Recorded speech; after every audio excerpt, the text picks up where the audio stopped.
अल्लाहुम्मा सल्लि अला मुहम्मदिन व अला आलि मुहम्मद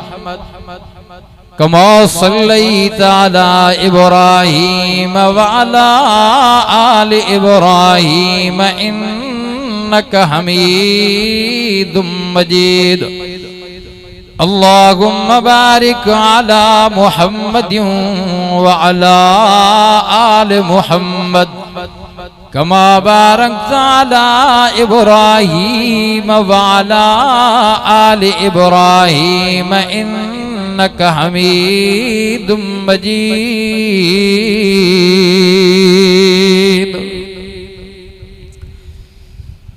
अवल तारीफ अल्लाह जी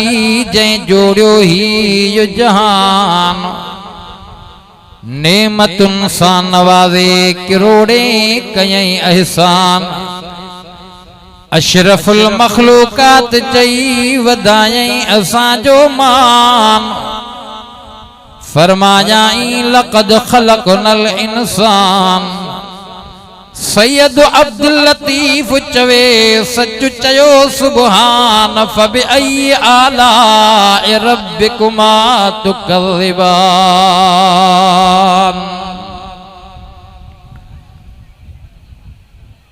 थोरा ई थोरा मूं मथा मालिक जा लाया त लहन की न की ॻाइण खां गौरा। व इन तउद्दू नेमतल्लाहि ला तुहसूहा। दोस्त कोहाई दादला प्यो मुहब माराई, दोस्त कोहाई दादला प्यो मुहब माराई। खास खलीलन के प्यो सख्तियों सहाई। अल्लाह गो समद बेनियाज़ आही, जिए वणई तिए चाही। सैयद अब्दुल लतीफ चवे पर इन्हीअ में आहे का ऊनी गाल इसरार जी। कौनैन में बुलंद है रुतबा हुसैन का, फर्शो ज़मीन से अर्श तक चर्चा हुसैन का। आला उत्तम है कुंबा हुसैन का, सरदार दो जहां है नाना हुसैन का। अली बाबा नबी नाना शराफत हो तो ऐसी हो, चले खंजर करे सजदा इबादत हो तो ऐसी हो। ए करबला की खाक इस एहसान को न भूल, एक करबला की खाक इस एहसान को न भूल। तुझ पे तड़पी है जिगरे गोशे रसूल। शहादत है मकसूद मतलूब मोमिन, शहादत है मकसूद मतलूब मोमिन। न मालो न दौलत न किश्वर कुशाई। काबिल एहतराम बिरादरान इस्लाम, सामीन इज़ाम, दूर दराज मुख्तलिफ वाहन वस्तिन शहरन तालकन जिलन बल्कि पूरे सिंध खां आयल बाशऊर बहादुर मुवहिद मुसलमान पढ़ियो रब जो कुरान। थोरो हुजे ध्यान, अज मालिक तव्हां सां ते मेहरबान। महीनो मुहर्रमुल हराम, सालियानो अज़ीम शान फ़क़ीदुल मिसाल, शुहदाए इस्लाम जे उन्वान सां दरगाह आलिया क़ादरिया राशिदिया हालानी शरीफ जे अंदर ही सुबह खां वठी करे शाम जे आखिरी पहर ताईं जलसो जारी ऐं सारी, जंहिंमें पूरे पाकिस्तान जा उलमाए किराम और कुराए हजरात और नात ख़्वान शिरकत कंदा हन। हिन अहकर के भी मधु कयो वियो। मां त हिन इदारे जो तालिबुल इल्मा, मुझे साईं मुरब्बी मुर्शिद डॉक्टर सैयद निसार अहमद शाह जो हुकुम हो त हिन दफ़े तव्हां अव्वल स्टार्टिंग प्रोग्राम जी अव्हां कयो। साईं जे हुक्म मुताबिक अल्हम्दुलिल्लाह सुम्मा अल्हम्दुलिल्लाह वैदा वफ़े पूरी थियण जी रब तौफ़ीक़ अता फरमाई। हकीकती हया त रात जो भी हो जागो आ। रात मुझो कोट सब्जल जे करीब प्रोग्राम हो, उतां रात सफर जारी कयो। कलाक 2 सुबह जा निंड करे, वरी सुबह जी नमाज पढ़ी करे तैयारी करे हिन इजलास जलसे जे अंदर 8 बजे पहुतो आ, जेको साईं सां वाइदो थियल हो। बिरादर अजीज, एडवोकेट डॉक्टर सैयद हमादुल्ला अल्लाह साईं हुन जे मेहनतुन कावशुन ऐं उन मुहब्बतुन खे दायम कायम रखे। जिए जो रस्ते में मिलियो डाडो खुश थी करे भाकुर पाए करे चवण लगो मौलाना जो सवेर पहुता हो, अज वायदे पंहिंजे ते पूरा पहुता हो। मचो अल्हम्दुलिल्लाह। हालाणी वारो रब्बे काबा जो कसमा, ये हुसैनी जमाता, ये हैदरी जमाता। हुसैन सुने अलैहिस्सलातु वस्सलाम जे, हुसैन सुने रज़ियल्लाहु ताला अन्हु जे पंहिंजे नाने नबी जे दीन खातर हक सच जो अलम खणी करे मदीनो छजाई, रोज़े रसूल छजाई, जंहिं मस्जिद नबवी जे अंदर 50,000 नमाज जो सवाब मिले उनखे छजाई।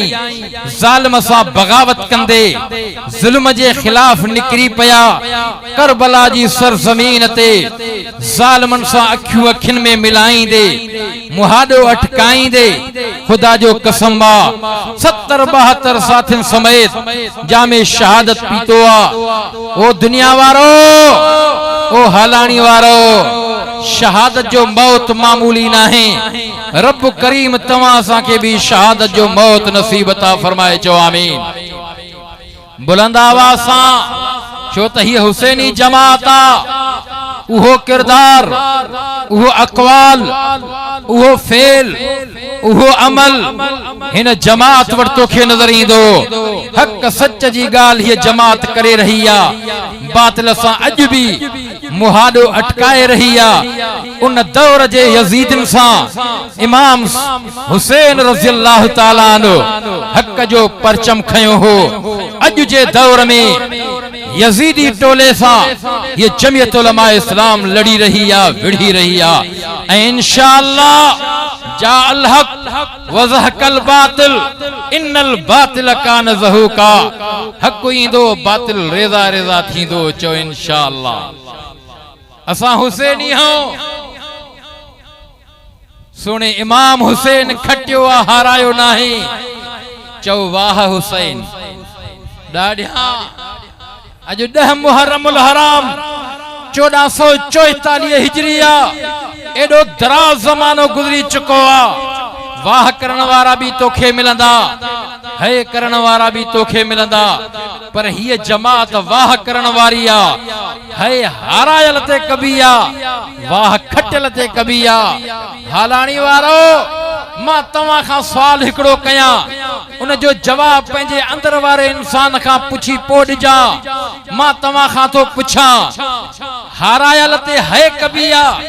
खटियल ते वाह कबी आ। छा इमाम हुसैन हारायो आया खटियो आ? पो वाह हुसैन। ॾाढा वाह हुसैन। छो त महीनो मुहर्रमुल हराम जो आ, ॾींहुं ॾहीं जो आ, मौत शहादत जो आ। शहादत जो मौत मामूली मौत नाही, रब जे तरफा नेमत उज़मा। शहादत जो मौत रब जंहिंखे चाहींदो आ उनखे ॾींदो आ। छो त अल्लाह जे रसूल शहादत जे मौत जी पाण तमन्ना कई आ, घुर कई आ। ओ हालाणी शहर जा मुसलमानो, पूरी सिंध खां आयल मेहमानो, रब साईं तव्हां सां के भी शहादत जो मौत नसीब अता फरमाए। छो त शहादत वारो मकाम, शहादत वारी डिग्री, शहादत वारो उहदो यो कसबी नाहे, यो वहबी आ। 3 डिग्रियूं एड़ियूं हन जेके अल्लाह जे तरफा मिलंदियूं हन। नबूवत वारी डिग्री, सहाबियत वारी डिग्री, शहादत वारी डिग्री। नबूवत वारियूं डिग्रियूं जंहिंखे मिलणियूं हूं मिली वयूं। हाँ, नबूवत जो दरवाजो बंद थी वयो। खत्मे नबूवत जो ताज रब करीम मिठड़े मोहम्मद मुस्तफा ते रखी छजो। हाँ हर नबी रसूल के रब करीम असहाब अता फरमाया। सहाबी दिना लौलाक जे नबी हैवानात जे नबी जमादात जे नबी नूरन जे नबी खाकिन जे नबी आबिद जे नबी इमामुल अंबिया मोहम्मद मुस्तफा अहमद मुश्तबा आमना जे लाल महबूबे जुल जलाल मोहम्मद रसूलुल्लाह के रब करीम भी सहाबी अता फरमाया। सवाल लख सहाबी मोहम्मद करीम जा मुरीद सहाबी ओ हलानी शहर जो मुसलमान हो रब काबा जो कसम असा वलियन के भी मनीदा हो असा असहाबिन के इज्जत अहल बैत जे इज्जत के मनीदा हो असहाब की इज्जत के मनीदा हो असा इमामन जी इमामत के मनीदा हो नबियन जी नबूवत के मनीदा हो। गलत फहमिया माण्हुनि जे ज़हन कुल में साईं वलियन के न मनीदान साईं नबियन के न मनीदान साईं अहल बैत के न मनीदान साईं इमामन के न मनीदान। रब्बे काबा जो कसम इन जमात जमियत उलमा इस्लाम जो नजरियो अकीदो ईमान यो त कायनात में मखलूकात में इंसान ज़ात में पर नबियन जी जमात में मोहम्मद मुस्तफा जे मटन को थियो आ न थींदो न आयो आ न ईंदो न जमियो आ न जमंदो। आओ मां तो के पंहिंजे ईमान अकीदे जी ॻाल्हि कयां तो मां जहिड़ा लखे माण्हू गॾु कर वलीअ जे शान बराबर न थींदा पर दुनिया जा सभु वलीअ गॾु कर सोने मुर्शिद इमाम अली मुर्तज़ा शेर खुदा जे बराबर शान में न थींदा पर सभु सहाबी गॾु कर कंहिं नबी रसूल जे शान बराबर न थींदा पर जाते सभु नबी रसूल गॾु हुजनि इंतज़ार में हुजनि। इमामुल अंबिया मोहम्मद मुस्तफा मेराज वारे सफर में निकरी करे बैतुल मुक़द्दस में हाज़िर थियन सवा लख नबी जे के इंतजार इस्तक़बाल में हा पोयों मुक्तदी हुजन मुस्तफा समूरन जो इमाम अगवान रहबर ओ दुनिया जो इंसान असा जो त ईमान कीदो हा हा नबियन जी नबूवत बरका नबियन जा मौजज़ात बरक वलियन जी विलायत बरक इमामन जी अज़्म इज्जत बरक हा अहल बैत जी शान बरक ओ दुनिया जो इंसान तवज्जो कजो गौर फिक्र कजो ई मुहर्रमुल हराम जो महीनो इज्जत एहतराम वारो महीनो इन महीने में सुने इमाम हुसैन रज़ियल्लाहु ताला अन्हु सा एक बहदन 70 72 करबला जे सरजमीन ते पंहिंजे भाउ सां भाइरन हा हा नीह निभायो आ ज़ालिमन यज़ीदन सां मुंहुं अटकायो आ जाम शाद जो पी चुका अज ॾहीं मुहर्रमुल हराम जी इज्जत एहतराम तो के समझाया छो त माण्हुनि जे दिल दिमाग में इहा ॻाल्हि आ ॾहीं तारीख़ साईं नूस जो ॾियारो आ अशर जो ॾियारो आ रब्बे काबा जो कसम महीने मुहर्रमुल हराम के इज्जत भंजी जाए ते आ पर ख़ुसूसन ॾहीं तारीख़ जी एॾी अहमियत इज्जत आ जंहिंजे लाइ पैगंबर अलैहिस्सलातु वस्सलाम पाण फरमायो ॾहीं मुहर्रमुल हराम ते रोज़ो रखंदा कयो। इमामुल अंबिया के साहबिन अर्ज़ कयो मदीने पाक जे अंदर यहूदी घणा यहूदी भी न दिहाड़े ते रोज़ो रखंदा नसारा भी रोज़ो रखंदा साहबिन अर्ज़ कयो अल्लाह जा रसूल अवां पाण फरमायो आ सोना साईं यहूदी ने नसारन जी मुखालिफत कयो हू भी रोज़ो रखंदा 10 तारीख़ ते साईं असां भी रोज़ो रखूं साईं जन फरमाए 10 ऐं मुहर्रमुल हराम जी इज्जत अहमियत आ तंहिं करे तव्हां उन ॾींहं सां ॿियो ॾींहुं मिलायो तांजो मुखालिफत थी पवंदी ओ दुनिया जा इंसान 10 मुहर्रमुल हराम जे अंदर इमाम हुसैन जी शहादत ये भाग भला जो सोने इमाम हुसैन के महीनो मुहर्रमुल हराम जो नसीब थियो आ ॾींहुं 10 जो आ पर मौत शहादत जो आ यो मामूली मौत न समय जाए जंहिं मौत जे बारे में रब कुरान में जिक्र फरमायो आ फरमायई वला तकूलू लिमन युक़तलु फी सबीलिल्लाहि अमवात बल अहयाउ वलाकिन ला तशऊरून रब तो फरमाए जेके कत्ल थी विया मुझे राह रस्ते में हक सच चवंदे विड़ंदे लड़ंदे कत्ल थी विया ये मोल न थव ये जीरा तव अल्लाह सही पान समझायो ओ मुझो बांडो तमाजे अकुल का सोच का समझ का गाल मथे आ मौला जीरा खाइंदा पींदा भी आइन रब सही कुरान मुकद्दस जे अंदर फरमायो बी जाए ते रब करीम समझायो आओ ये शहीद जिंदा तव ये मारब जे रिज़्क़ मा खाइन पियंदा हर बसई कुरान में फरमायो वला तसबन्नल्लज़ीन कुतिलू फी सबीलिल्लाहि अमवाता बल अहया इंद रब्बिहिम युरज़क़ून रब करीम दो फरमाए गुमान न कजो उन्हनि शख्सन जे लाए आज के मुझे रस्ते में कत्ल थी वया मरण जो गुमान न कजो ये जियरा ये मां अल्लाह जे रिज़्क़ मां खाइन पियन था मौला रिज़्क़ मां खाइन पियन था दुनिया जो रिज़्क़ रब तो फरमाए न न न न वो जन्नत जो रिज़्क़ अचो जेकने कुरान करीम जी आयत समझ में न अचे छो त कुरान के समझण जे लाए हदीस जो समझण जरूरी आ हदीस के समझण जे लाए फिक़ह जो समझण जरूरी आ इमामुल अंबिया मुहम्मद मुस्तफा आमिना जे लाल जे दरबार माली करे पुछा कयो सोना सही शहीद जिंदान रब कुरान में चयो खाइन पियन था सही उन जे खाइन पियन जी कैफियत केड़ी आ उन जो राज ऐं हिकमत केड़ी आ अल्लाह जे रसूल फरमायो जने शहीद जे जिस्म मां रूह निकरंदो आ दुनिया वारे जिस्म मां रूह निकरंदो आ इन महल रब करीम पंहिंजो दीदार कराईंदो आ इन जिस्म मां रूह कढी करे रब इन रूह के बी हयाती अता फरमाईंदो आ जन्नत जे सावन परंदन में दाखिल फरमाईंदो आ जन्नत जे अंदर रब जो रिज़्क़ ये शहीदन जा रूह खाइन पियन था तने रब सही कुरान करीम में फरमायो वला तहसबन्नल्लज़ीन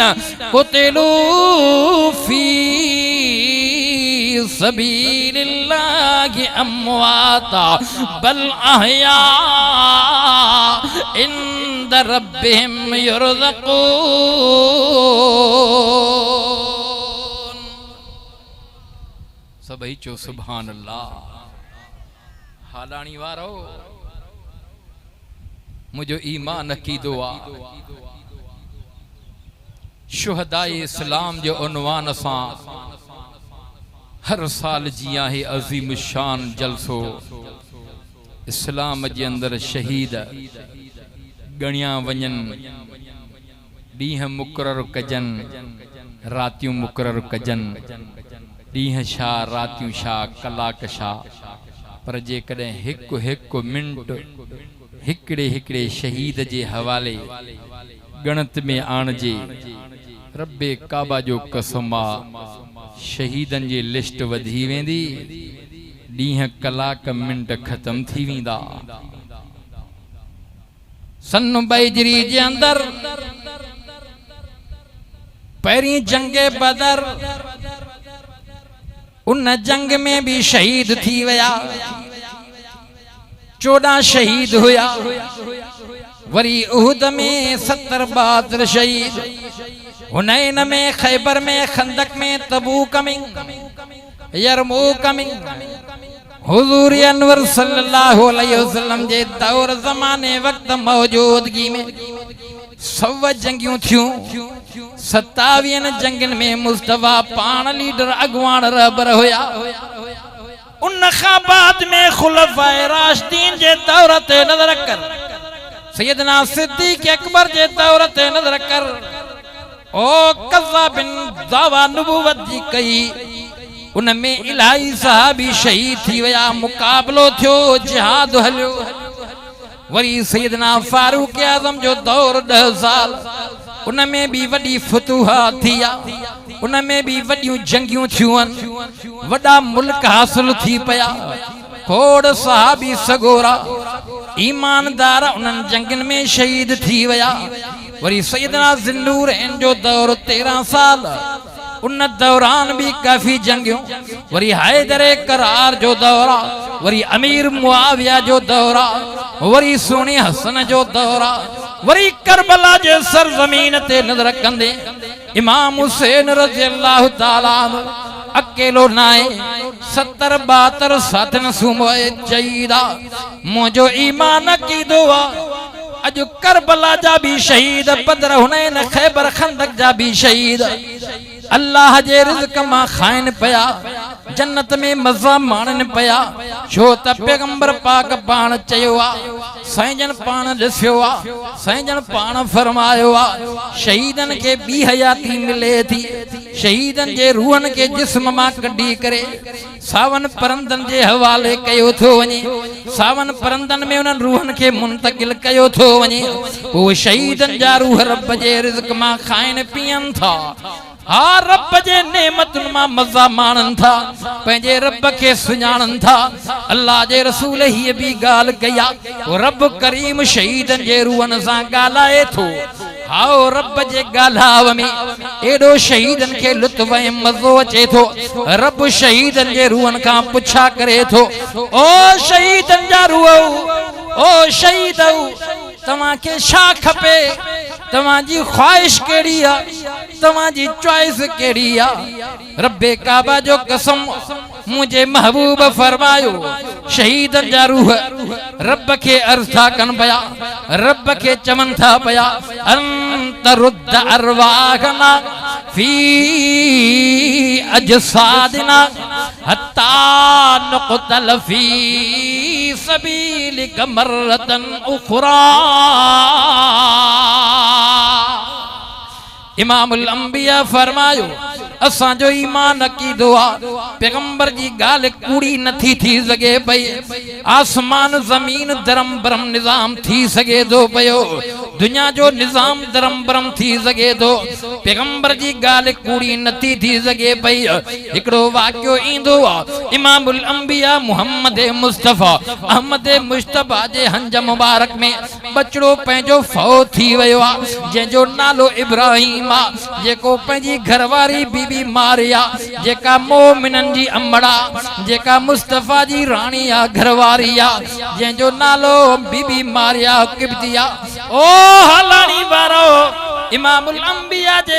हाँ हंज मुबारक में जोल मुबारक में उन सगीर बचड़े सुरका ॾिना, साव परवाज़ थी वियो आ, पिदरी मुहब्बत आ, पैगंबर जे अखियुनि मां लुड़क वही विया, आख़िरकार बचड़े के मदफून कयो वियो आ। कुछ वक्त गुज़री वियो आ, अम्मा मारिया जे अखियुनि मां लुड़क हलन पया, मुस्तफ़ा घर आया, हुजरे में आया, पंहिंजी घरवारी बीबी मारिया खां सुवाल कन पिया, पुछा कन पिया, मारिया अॼु तोखे ग़मगीन थो ॾिसां पयो, अॼु तोखे परेशान थो ॾिसां पयो, अॼु तुंहिंजे अखियुनि मां लुड़क वहन पया, ख़ैर था, अॼु कहिड़ो तोखे सदमो पहुतो आ, अॼु कहिड़ी तोखे ॻाल्हि यादि आई आ। अम्मा मारिया मोमिनन जी माउ मुस्तफ़ा जी घरवारी अम्मा मारिया चवण लगी, अल्लाह जा रसूल अॼु मूंखे पंहिंजो बचड़ो इब्राहिम यादि अची वियो आ, मुंहिंजो बचड़ो फौत थी वियो आ, अॼु दिल दिमाग़ में ख़्याल अची वियो आ, अलाए कीअं मुंहिंजे बचड़े जो हाल हूंदो।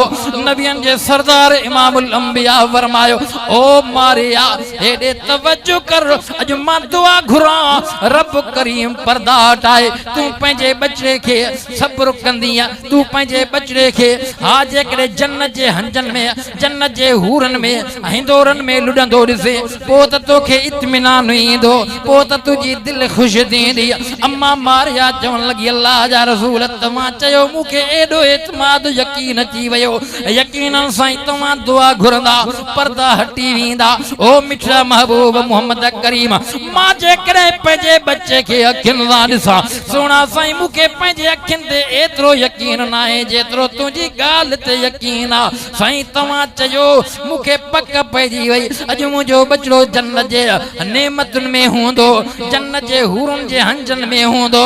जन्नत जे हिंदोरनि में लुॾंदो हूंदो। महबूब तो ज़बान सां चयो आहे मूंखे यकीन यकीन अची वियो आहे। हालाणी वारो असांखे बि यकीन आहे, असांखे बि रब जे रहमत में उमेद आहे। तॾहिं मुस्तफ़ा फरमायो शहीदनि जे रूहनि खां रब पुछादो करे, ओ शहीदनि जो रूह छा खपेव, छा खपेव? साईं पोइ कहिड़ी चॉइस था कनि पिया, पोइ कहिड़ी घुर था कनि पिया, पोइ कहिड़ो ख़्याल था ॾेखारनि पिया। महबूब मुस्तफ़ा फरमायो शहीदनि जा रूह चवनि था तरद अरवाहना फी अजसादिना हत्ता नक़दल फी सबीलिक मर्रतन उखरा।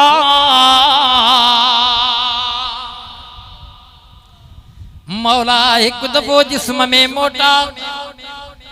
वरी तुझी गाल करे अचऊं, वरी दीन ते सिर ॾेई अचऊं, वरी क़त्ल थी अचऊं, एक दफ़ो ॿीहर क़त्ल थी अचऊं। सोना साईं कहिड़ी ॻाल्हि जे करे शहीद वापसि हा दुनिया वारे जिस्म में मुंतकिल थियण जी ख़्वाहिश कंदा पिया, छो त मुंहिंजे महबूब फरमायो इन महिल ते शहीद खे अल्लाह जो दीदार थींदो पियो आहे। अल्लाह जे दीदार में ही मस्त आहे, वञी जन्नत में नेमतुनि में मज़ा माणे थो। रब सां जॾहिं कलाम थिए थो, अल्लाह जॾहिं पुछा करे थो, शहीदनि जा रूह उहा चॉइस ख़्वाहिश ज़ाहिर कनि था। रब जेको मज़ो रब तुंहिंजे दीदार में हो उहो लुत्फ़ मज़ो नथो विझरे। साॻो दुनिया में मोटाए त बातिल सां विढ़ंदे लड़ंदे हक़ जी ॻाल्हि कंदे हिकु दफ़ो क़त्ल थी अचऊं। ओ दुनिया जो इंसान तवज्जो कयो हालाणी वारो, ही त मामलो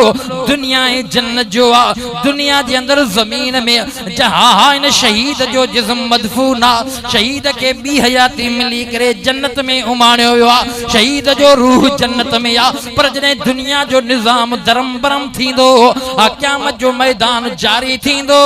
क़यामत वारो मैदान साम्हूं ईंदो, जॾहिं अल्लाह जी अदालत में हर हिकु इंसान पेश थींदो, मुंहिंजे महबूब मुस्तफ़ा फरमायो सारा इंसान अल्लाह जी अदालत में पेश थींदा, पर ईमानदार अल्लाह जे फज़ल सां जन्नत में वेंदा। पर हिसाब किताब ॾियण जे लाइ ज़रूर क़यामत जे ॾियारे ओ अल्लाह जी अदालत में हाज़िर थींदा, पेश थींदा। मुंहिंजे महबूब फरमाए समूरनि खां हिसाब किताब थींदो, हाजिन खां बि हिसाब किताब थींदो, रोज़ाइतनि खां बि हिसाब किताब थींदो, निमाज़ुनि खां बि हिसाब किताब थींदो, गाज़ियुनि खां बि हिसाब किताब थींदो, समूरनि खां हिसाब किताब थींदो। मुंहिंजे महबूब फरमाए शहीदनि जी जमात रब जे कोर्ट में पेश थींदी। जंहिं हाल में शहीद थी विया रत वहाईंदो महशर जे मैदान में ईंदा, वाहिदुल क़हार जे कोर्ट में पेश थींदा। साईं जन फरमाए शहीद जे जिस्म मां खून हूंदो पियो, उन खून मां मुश्के अंबर खां वधीक खुशबू हूंदी। जन्नत जो मुश्के अंबर शहीद जे खून जो मुक़ाबलो न कंदो। एॾी खुशबू न शहीद जे जिस्म मां हलंदी पई आहे, उन शहीद जे खून मां खुशबू ज़ाहिर थींदी आहे। रब करीम फरमाईंदो ओ शहीद हाणे तव्हां सां कहिड़ो लेखो कयां, तव्हां सां हिसाब किताब नथो कयां, हलिया वञो जन्नत में। शहीद जन्नत में ईंदा, जन्नत में मज़ा माणींदा। हा ईमानदारनि हिसाब किताब ॾेई करे सारा जॾहिं जन्नत में ईंदा, रब जे तरफ़ां ऐलान थींदो वरिज़वानुम मिनल्लाहि अकबर ज़ालिक हुवल फौज़ुल अज़ीम। ओ जन्नतियो, ओ जन्नतियो, रब्बी ऐलान हूंदो, सारा जन्नती अल्लाह जे आवाज़ में माओ मस्त थी वेंदा, सॼा मुतवज्जे हूंदा। रब्बी ऐलान थींदो वरिज़वानुम मिनल्लाहि अकबर ज़ालिक हुवल फौज़ुल अज़ीम। ओ जन्नतियो अॼु वॾी मुराद माणी अथव, अॼु वॾी कामयाबी हासिल कई अथव। अॼु मां अल्लाह जो तव्हांजे मथां रज़ामंदो आहे, रज़ामंदे जा ऐलान थींदा। जन्नतियो ॿुधायो तव्हांखे छा खपे, जन्नतियो तव्हांजी ख़्वाहिश कहिड़ी आहे, तव्हांजी चॉइस कहिड़ी आहे। शहीद चवंदा मुंहिंजा मौला असांजी त ख़्वाहिश आहे जन्नत जूं नेमतूं पंहिंजी जाइ ते आहिनि, जेकी चाहियूं था मिलंदियूं पयूं आहिनि। ॿिया बि जन्नती चवंदा रब जेका इरादे में आणियो था जेका तसव्वुर गुमान ख्याल में शे रखो था सब शे मिलंदी पया रब केड़ी शे घुरो रब केड़ी शे घुरो वरी रब्बी ऐलान थींदो ओ जन्नतियो तवा जी का ख्वाहिश तवा जी का चॉइस मुझे महबूब मुस्तफा फरमायो शहीदन जी जमात रब के चवंदी मौला जेकरे बार बार पुछा तो कया रब सागो दुनिया में मोटा रब सागो दुनिया में मोटा रब सागो दुनिया में मोटा तुझी गाल करे जाऊं तो ही बयान करे जाऊं तुझे राह रस्ते में हक सच चई विड़ी लड़िया कत्ल थी जाऊं मौला उन महल वारो लुत्फ मजो नथो विसरे पयो जन्नत जे नेमतन में मजो पंहिंजी जाइ ते पर दुनिया जे अंदर जने तुझी गाल कई से हक सच जो अलम खयो से हक सच जी गाल कई से वो जालिमन सांजे मथा तीर भी हया गोलियों वसायो मौला उन माल में रब तुझो दीदार थियो वो लुत्फ मजो कोन दो विसरे असा के सागो दुनिया में मोटा रब्बे काबा जो कसमा या शहीदन जी जमात जेका जन्नत मां वापस दुनिया में अचण जी ख्वाहिश जाहिर कंदी चॉइस कंदी ओ हालानी शहर जा मुसलमानो रब्बे काबा जो कसमा एडो अल्लाह जो ऐलान केड़ो थींदो आ ओ जन्नतियो दुनिया जो जान आरजी हुयो वो फना थी वयो शहीदन जी जमात दुनिया वारे जान में पोते ख्याल कयो आ चॉइस कया हा इजहार कयो आ जन्नतियो आने सारा मुतवज्जे थियो त मां तवा के समूरन के दीदार कराया सारा जन्नती पंजे बंगलन मां मालातन मां निकरी करे इंदा पर्दा हटी वींदा सारा जन्नती शहीदन समेत रब जे दीदार में माओ मस्त हुंदा नारे तकबीर अजमत शुहदाए इस्लाम रफ़ात शुहदाए इस्लाम नारे तकबीर सजो पिंडाल भरजी वियो नारे जो जवाब ये छो नारे तकबीर शाने मुस्तफा शाने मुस्तफा शाने शुहदाए करबला नारे तकबीर हलानी वारो करबला जे शहीदन जी गाल कया इते नथो भेजी सघां कहीं शहीद जे शहादत जी गवाही बदर जो मैदान उहद जो मैदान हुनैन खैबर खंदक जो मैदान दीदो खबर थी 18 जुल्हज सैयदना हजरत उस्मान बिन अफ़्फ़ान रज़ी अल्लाह तआला अन्हु जी शहादत थी यकीनन करबला जा मजलूम होया 3 ॾींहं उन्हनि जो पानी बंदा थोड़ो हेॾे भी गहरी नजर फेर अंदर वारे इंसान का फैसलो करा 40 ॾींहं मुहासरे में आ केर उस्मान जंहिंजा उम्मत क़यामत थोड़ा लाहे न सघंदी अज भी खोड़ हाजी सगोरा हज ता मोटी आया यकीनन मस्जिद नबवी में नमाज भी पढ़ी हूंदऊं इन मस्जिद नबी में वडो किरदार हजरत उस्मान जो आ सब चो रज़ी अल्लाह ताला अन्हु केर उस्मान जने इमामुल अंबिया मुहम्मद मुस्तफा मक्को शरे मदीने हिजरत करे आया वो खूह पैरे रोमा यहूदी जे कब्जे में आ पानी मुसलमानन ईमानदारन के मांगो दे थो इमामुल अंबिया मुहम्मद मुस्तफा फरमायो के राज को यो खूह खरीद करे रब्बे काबा जो कसम तफसील में गाल न थो कया मुख्तसर तो के समझाया एक दफो अध खूह जो 12,000 दिरहम भरे करे हजरत उस्मान खरीद करे आयो वरी यहूदी पान दर ते आयो सोना उस्मान मुखे काल जी खबर को नहीं तू अध खूह जो खरीद करे वक़फ कंदे मां त समझम वडो ताजरा वापारिया हेडे बिजनेस मुसा करनो चाहे तो कारोबार करनो चाहे तो अध खूह जो तोखे खरीद करे दिनो तो ख़रीद कयो आ सोना उस्मान 12,000 ॿिया ॾे त सॼो खूह लिखी जाए मां धंधो वापार ॿियो कंदुमि। हज़रत उस्मान सुणे फरमायो यहूदी अॻे मजबूर हुयासीं हाणे मजबूर न आहियूं। 10,000 यहूदी चयो ॾे चन 5। आखिरकार हज़रत उस्मान 6 ते यहूदी 8 ते टिक ॿधी। हज़रत उस्मान फरमायो ठयो वारो ॾिनो तई 8,000 ॿिया दिरहम भरे करे सॼो खूह ख़रीद कयो। हुज़ूर अनवर सल्लल्लाहु अलैहि वसल्लम वटि हज़रत उस्मान लिखत खणी आयो साईं हाणे सॼो खूह मां वक़फ़ थो कयां क़यामत जे सुबुह ताईं खूह फी सबीलिल्लाह। खुदा जो कसम आ उन खूह ते अॼु बि मदीने पाक जे अंदर जेके बाग पचनि था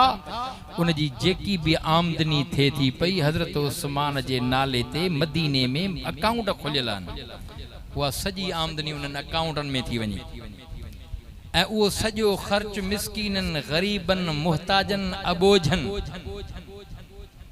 जे मंधा ख़र्च कयो थो वञे। मुस्तफ़ा जे नुबुवत वारी ज़बान मां हज़रत उस्मान जे लाइ जन्नत जूं बिशारतूं थियूं अचनि पयूं। उस्मान खूह जे बदले में रब तोखे जन्नत ॾींदो। मस्जिद नबवी जो मसइलो आयो साईं जन फरमायो केर जवान आ मस्जिद नबवी जी तौसीअ करणी आ हे प्लाट को ख़रीद करे ॾे। ऐलान थी वियो। मता सोचींदा हुजो त हालाणी वारे जलसे में चंदो थींदो आ छो इहा बि सुन्नत नबवी आ बाबा। मुस्तफ़ा भी चंदो कयो आ केमल मस्जिद नबवी जे बारे में केमल साईं मांखे हुकुम न थियो आ चंदे करण जो बहरहाल इंडिकेट ॾिनी थो वञाव। हाओ जंगे तबूक जी हाणे गर्मी आ न हा जून जुलाई जो महीनो हो हेॾो मदीने जूं खजूं पकलूं हेॾो ऐलान थी वियो। ख़बर पई आ त कैसरे रोम बादशाह तैयार थी करे वॾी फौज तबूक वटि विहारी आ।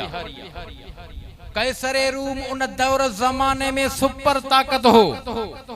वॾी फौज खे साल जो ख़र्च ॾेई करे तबूक वारे जाइ ते मोकिले पियो। इमामुल अंबिया मुहम्मद मुस्तफ़ा ते ख़बर आई ऐलान थी वियो। साईं जन फरमाए कोई भी मदीने में न रहे माल भी खणी अचे जान भी पेश करे। 40,000 सहाबी घणा बाबा घणा 40,000 सहाबी जंगे तबूक में जंहिंमें 10,000 मिस्कीन गरीब हा जन वटि सवारी भी कोन ही जंहिं वटि हथियार भी कोन हा जंगी सामान भी कोन हो ॾोकड़ भी कोन हा। अर्ज़ करण लगा अल्लाह जा रसूल खाले हथे हूं तव्हां जो ऐलान आ माल जी भी ज़रूरत आ जान जी भी ज़रूरत आ। महबूब माल हुजे हा त पेश कयूं हा जान हाज़िर आ। साईं हाणे सवारीअ जो इंतज़ाम हथियारनि जो इंतज़ाम राशन पानी जो इंतज़ाम छो त ॾींहं लॻंदा। तबूक तक़रीबन 800 किलोमीटर परे हो मदीने खां। हालाणी वारो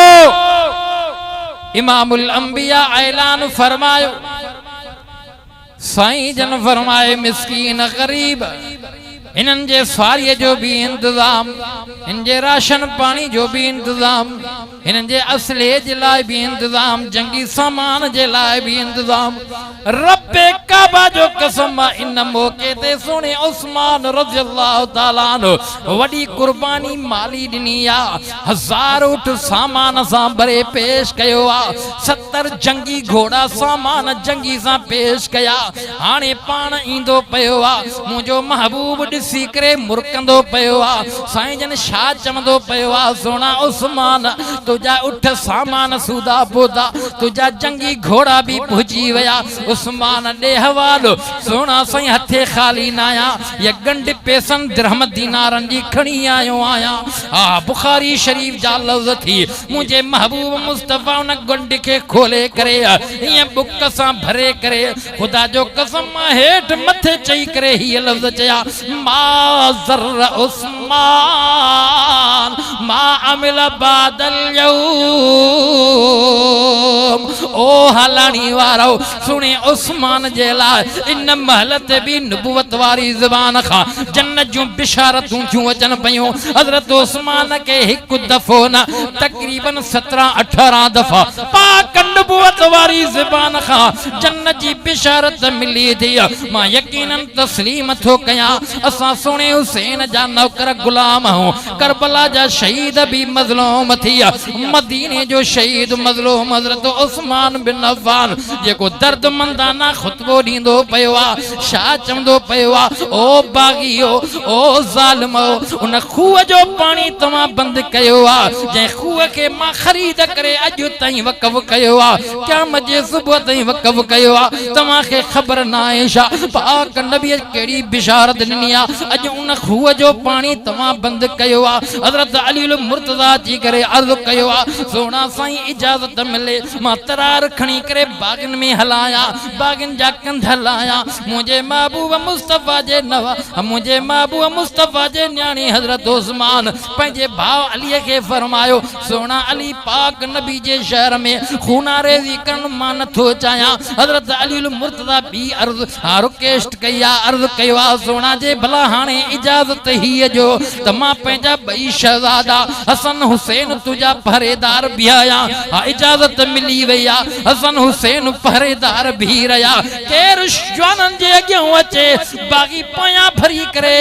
छत फाड़े करे हमलो कंदा पया हजरत उस्मान ते वार कंदा पया आलानी वारो इन मौके ते जुमे जो ॾींहुं आहे हजरत उस्मान रज़ियल्लाहु ताला अन्हु रोज़े सां कुरान पढ़ंदो पयो आहे हेॾो ज़ालिमन वार कयो आहे धकु मथे में आयो आहे हजरत उस्मान जो खून कुरान जे इन लफ़्ज़न ते किरियो आहे अॼु कुरान उहो अॼु ताईं भी मौजूद आहे ये आयतूं गवाह थी फसयक्फ़ीकहुमुल्लाहु व हुवस समीउल अलीम ओ हलानी शहर जा मुसलमानो रब्बे काबा जो कसम क़यामत जे ॾियारे कई शहीद जे शहादत जी गवाही बदर हुनैन खैबर खंदक ॾींदो कई शहीद जे शहादत जी गवाही करबला जी सरज़मीन ॾींदी पर क़यामत जे ॾियारे सोने उस्मान जे शहादत जी गवाही अल्लाह जो कुरान ॾींदो ये आयतूं गवाह हूंदियूं जंहिं आयतुनि जे मथां हज़रत उस्मान जो खून किरियो आहे फसयक्फ़ीकहुमुल्लाहु व हुवस समीउल अलीम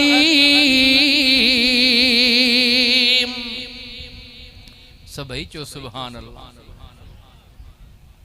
केर उस्मान जेके लक़ब मिलियो आहे ज़िन्नूरैन ज़िन्नूरैन जी ख़बर थी तू मां भी न्याणा चूंडींदा हूं मुस्तफा भी न्याणा चूंडिया थी अम्मा फातिमा सोने अली खे ॾिनाऊं हिकड़ी न्याणी मुझे महबूब उस्मान के परणाई न्याणी मुहम्मद जी या रानी उस्मान जी या फौत थी वई इमामुल अंबिया मुहम्मद मुस्तफा के जेके 4 न्याणियों टे परणाए चुको हो हिकड़ी उस्मान के हिकड़ी सोने अली के हिकड़ी पंहिंजे रिश्तेदार सहाबी के हिकड़ी न्याणी वेठी चो न सुभान अल्लाह साईं जन न्याणी उहा हजरत उस्मान के ॾिनी सोना उस्मान न्याणी वेठी आ तोखे निकाह में थो ॼां बिन न्याणिन जो घोट हजरत उस्मान महबूब जे मौजूदगी में उन वक्त में उहा न्याणी भी फौत थी वई हजरत उस्मान जे घर साईं जन आया उस्मान उस्मान तोड़ा मुझी एडी दिल थधिया तू मुखे ॾाढो प्यारो आ उस्मान 4 न्याणियूं हूं बतो खे परणायूं उस्मान जे 40 न्याणियूं हुजन हा यके बाद दीगर मरंदियूं वञन हा तोखे निकाह में ॾियां हा प्यार हो न हलाणी वारो तव्हां असां भी रिश्ता कंदा हूं तव्हां असां भी पंहिंजे न्याणियुनि जे लाइ घोट सुठो ॻोल्हींदा हूं चलो ठीक आ जे उहो पंहिंजो न्याणो न्याणीअ सां सुठो हलियो जे फौत थी वई दिल चाहींदी उनखे ॿी न्याणी ॾींदे पर जे न्याणीअ सां सही न हलियो दिल चाहींदी कोन चाहींदी तोड़े जो हो मिंथ मेड़ करे तोड़े जो हो इलाज करे छा चवंदा से तुझी खबर पइजी चुकी आ अगी मुंहिंजी न्याणीअ सां तो केड़ो बर्ताव कयो आ हरगिज़ तोखे कोन ॾिबी सोना हज़रत उस्मान के मुस्तफ़ा छा चयो उस्मान ये 40 न्याणियूं हुजन हा यके बाद दीगर मरंदियूं वञन हा तोखे निकाह में ॾींदो वञा हा मालूम थियो त दिल थदी ही न चओ न हाओ बहरहाल शुहदा इस्लाम जे उन्वान सां ही प्रोग्राम आ केड़न केड़न शहीदन जूं ॻाल्हियूं क्यों पहिरीं मुहर्रमुल हराम ते सैयदना फारूक आज़म जी शहादत 21 रमज़ान उल मुबारक अली उल मुर्तज़ा जी शहादत 10 मुहर्रमुल हराम ते 10 मुहर्रमुल हराम ते सोने इमाम हुसैन सां ॿिया बि जेके शहीद थी विया दुनिया में यो चर्चो हली चुको आ पर असां चवंदा आहियूं इमाम हुसैन खटी चुको आ इमाम हुसैन हारायो नाहे इमाम हुसैन खटियल आ छो त मौत शहादत जो आ महीनो मुहर्रमुल हराम जो आ ॾींहुं ॾहीं जो आ अज जे मुहर्रमुल हराम जे महीने जी फज़ीलत बयान कयां लाणी वारा घंटो सवा ॿियो भी खपे मुहर्रमुल हराम जे महीने जी इज्जत आ छो त हर महीने के पंहिंजी जाइ ते कई वाक़ियात जे करे इज्जत मिलंदी आ रब्बिल अव्वल के इज्जत दी मिले लौलाक जो नबी हैवानात जो नबी जमादात जो नबी इमामुल अंबिया मोहम्मद मुस्तफा दुनिया में जलवे अफरोज था दुनिया में आया अमर जे पेट मां जाया रब्बिल अव्वल जो महीनो आ रब्बिल अव्वल जे महीने के इज्जत शरफ मिली चुको आ वरी जे करे रजबुल मुरज्जब ते निहारी दे इन महीने में आका इमामुल अंबिया मोहम्मद मुस्तफा फर्श खां अर्श ते वया 27 रजब जी रात में मुस्तफा एडो सफर तय कयो आ इन वाक़े जे करे इन मामले जे करे रजबुल मुरज्जब के इज्जत मिलंदी पई आ वरी शाबानुल मुअज्जम ते निहारी दे इन शाबान महीने में रब करीम लैलतुल बरात वारी रात रखी आ वरी रमजानुल मुबारक वारे महीने ते नजर कंदे इन महीने में रब करीम एकड़ी आला अजमत वारी रात रखी आ जै रात में रब करीम पंहिंजो कलाम मुक़द्दस लोए महफूज खां दुनिया वारे आसमान ते नाज़िल फरमायो आ कुरान में रब पाण चयो आ वह 1000 रातन खां भली ऐं बहितरा सजे रमजान के इन मामले जे करे इज्जत मिलंदी पई आ कुरान जो नुज़ूल रमजान में आ कुरान जो नुज़ूल लैलतुल क़द्र वारी रात में आ सजी रात के इज्जत एडी मिलंदी पई आ कुरान जे नाज़िल थियण जे करे तने रब कुरान में फरमायो इन्ना अंज़लनाहु फी लैलतिल क़द्र वमा अदराक मा लैलतुल क़द्र खैरुम मिन अल्फ शहर तनज़्ज़लुल मलाइका वर्रूह फीहा बिइज़्नि रब्बिहिम मिन कुल्ल अम्र सलामुन हिया हत्ता मत्लइल फज्र इन रात के इज्जत थी मिले महीने के इज्जत थी मिले कुरान करीम जे नाज़िल थियण जे करे अर्ज़ पे कयम हर महीने के इज्जत के वाक़ियात जे करे मिली आ मुहर्रमुल हराम जे अंदर वडा वाक़ियात पेश थिया केड़ियूं गालियूं कया जनाब आदम अलैहिस्सलातु वस्सलाम के रब करीम मुहर्रमुल हराम जे महीने में पैदा फरमायो आ मुनाजरो मुकाबलो नूरी नारी मखलूक में जो आ हजरत आदम अलैहिस्सलाम खटी वयो आ रब करीम जन्नत जो सर्टिफिकेट अता फरमायो आ कुरान में रब करीम यो ऐलान फरमायो आ फरमायई वकुलना या आदम उस्कुन अंत व ज़ौजुकल जन्ना वकुला मिन्हा रगदन हैसु शि'तुमा वला तक़रबा हाज़िहि शजरा फतकूना मिनल ज़ालिमीन हजरत आदम अलैहिस्सलाम कामयाब थी वयो आ जन्नत पहुंची वयो आ शैतान तड़जी चुको आ शैतान जे गिच में लानत जो तोक पइजी वयो आ इहो महीनो मुहर्रमुल हराम जो आ पर ॾींहुं ॾहीं जो आ शैतान वाय वेला मचाई आ शैतान मुंह मथो पिटियो आ हजरत आदम अलैहिस्सलाम वाह वाह कंदो जन्नत में वयो आ मामलो उन ॾींहं खां वठी आहे छो त रहमान जा बंदा भी खोड़ जेके रहमान जा पुजारी रहमान के मनण वारा शैतान जा पुजारी भी खोड़ शैतान जे कढ लगन वारा भी खोड़ शैतान भी वाय वेला कई लान जो तोक गीचे में पइजी वयो उन महल उहो महीनो मुहर्रम जो हुयो ॾींहुं ॾहीं जो हुयो पिटींदो रहियो अल्लाह हजरत आदम अलैहिस्सलाम जे लाइ इहो ॾींहुं ख़ुशीअ जो गनीमत नेमत हालाणी वारो इन महीने के मामूली महीनो न समेझा इन ॾींहं के इज्जत अज़मत वारो ॾींहुं समेझा हे ॾींहुं शुक्र जो भी थी त सब्र जो भी थी शुक्र जो भी आ त सब्र जो भी आ हजरत आदम अलैहिस्सलाम शुक्र थो करे मौला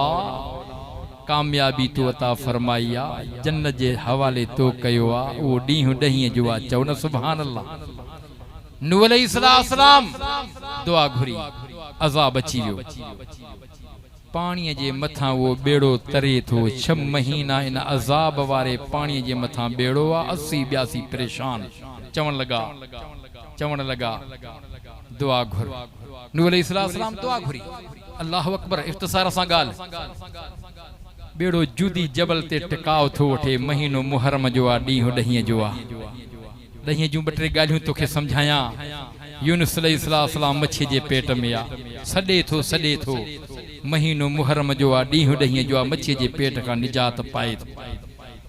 हजरत अय्यूब अलैहिस्सलाम 18 साल मुसलसल बीमारी में आ